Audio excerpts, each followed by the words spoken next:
bakal buat ASMR baca cerita, karena di video sebelumnya udah ada yang requestnya lewat komentar dan likesnya juga lumayan banyak. So kali ini aku bakal bacain cerita yang berjudul Akal Si Bandu.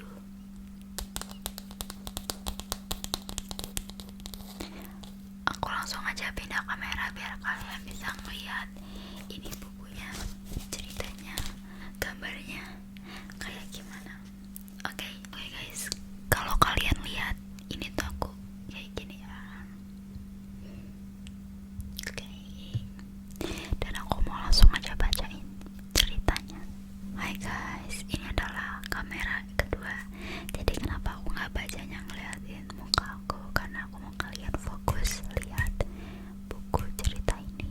Oke. Akal Si Bandu.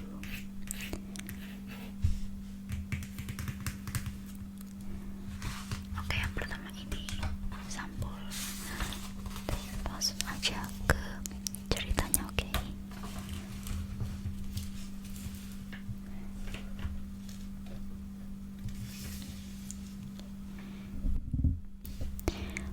Bandu, anak desa. Ia tinggal bersama kedua orang tuanya. Meskipun anak tunggal, ia sangat rajin. Bandu memelihara itik. Pagi dan sore ia memberi makan itik-itiknya.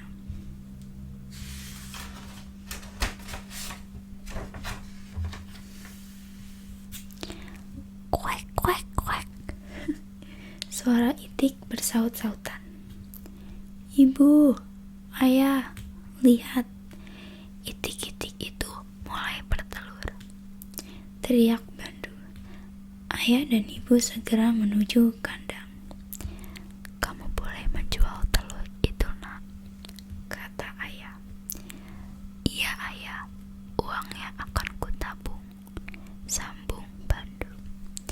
Sekarang ibu akan membuat sarapan dulu, jelas ibu. Bu, buatkan aku telur mata kerbau ya, canda Bandu. Ayah dan ibu tersenyum mendengar lelucon anak mereka.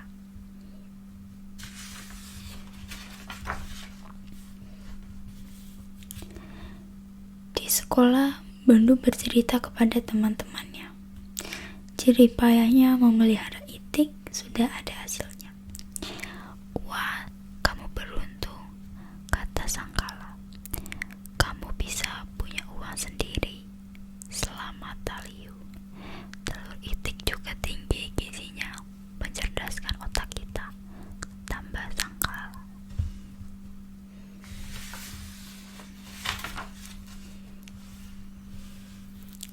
Setiap hari Bandu berjualan telur itik di pasar. Uang hasil jualan telur ia belikan makan itik untuk seminggu, sisanya ia tabung di bank.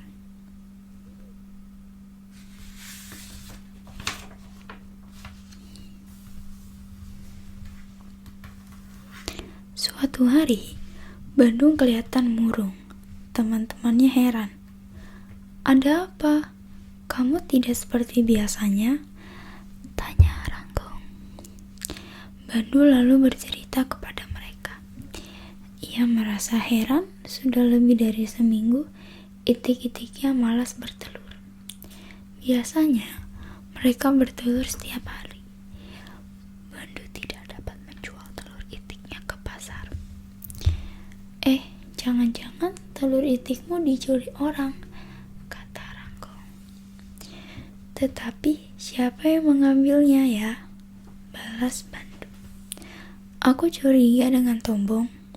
Sudah 2 minggu ini dia ke pasar menjual telur, kata Mataliu. Loh, dia kan tidak berternak itik, sambung Ranggong. Kalau begitu, aku akan mengamatinya, sela Bandu.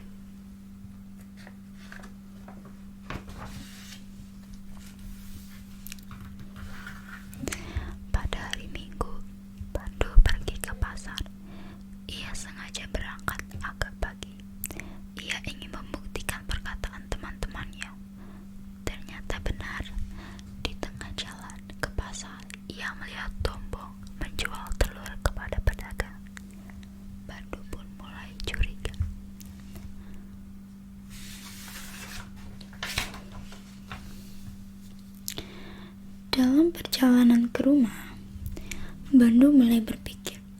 Ia ingin menjebak pencuri telur itu. Aha, aku punya ide. Aku dapat ide, kata Bandu. Bandu mulai merebus telur. Pada petang hari, telur-telur rebus itu dimasukkan ke kandang. Pagi harinya, Bandu bergegas ke kandang memeriksa. Oh, telur-telur rebus itu hilang, teriak Bandu. Hal itu Bandu lakukan hampir seminggu.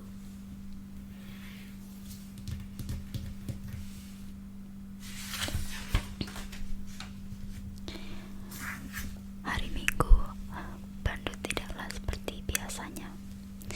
Ia bangun lebih cepat, kemudian bergegas ke pasar. Di pasar, dia bertemu Tombong. Tombong, mau jual telur ya? Sapa Bandu. Iya, kamu sendiri? Mengapa ada di sini? Balas Tombong gemetar. Bandu tidak segera menjawab. Tangannya meraba-raba telur itik si Tombong. Ia merasakan ada yang aneh. Telur-telur itu terasa berat. Ini kan telur itikku, sahut Bandu. Enak saja, memangnya aku ini pencuri? Sanggah Tombong. Mereka mulai berdebat.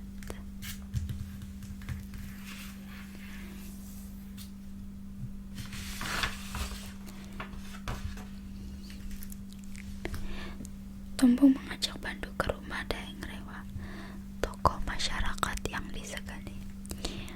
Di rumah Daeng Rewa, Tombong dan Bandu menceritakan persoalannya. Mengapa kamu mengaku ini telurmu, nak? Tanya Daeng Rewa kepada Bandu.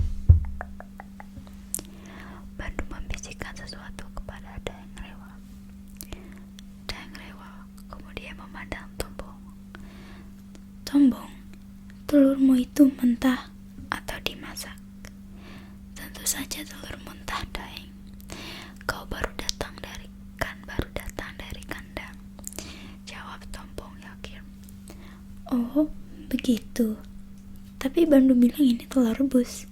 Jadi Bandu, tolong buktikan ucapanmu itu. Kemudian Bandu mengambil sebutir telur lalu memutarnya. Telur itu berputar dengan tenang.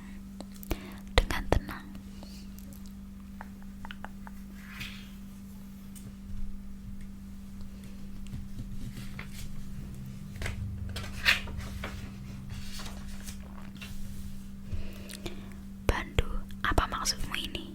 Tanya Daeng Rewa heran.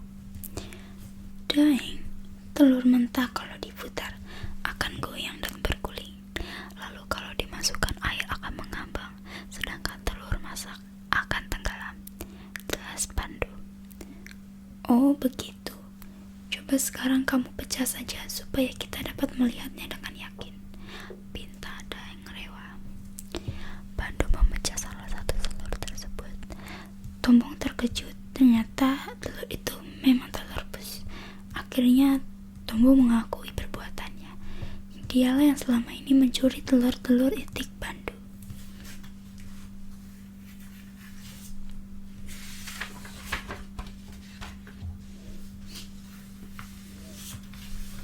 Maafkan aku, Bandu. Aku iri sama kamu. Ingin bisa punya uang sendiri.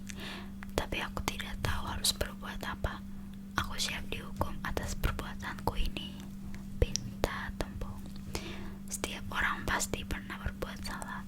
Aku memaafkanmu dan kamu tetap temanku, jawab Bandu lega. Masalah hukuman terserah Daeng Rewa, sambung Bandu.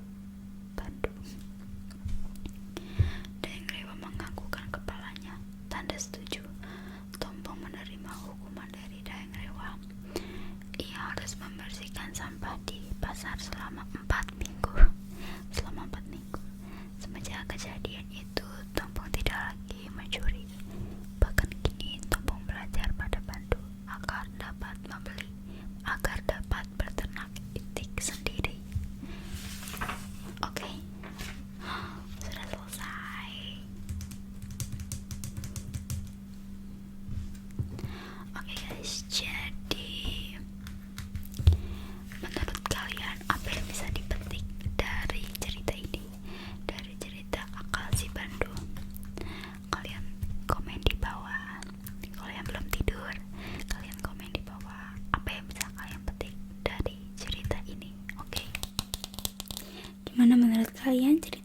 si Bandu.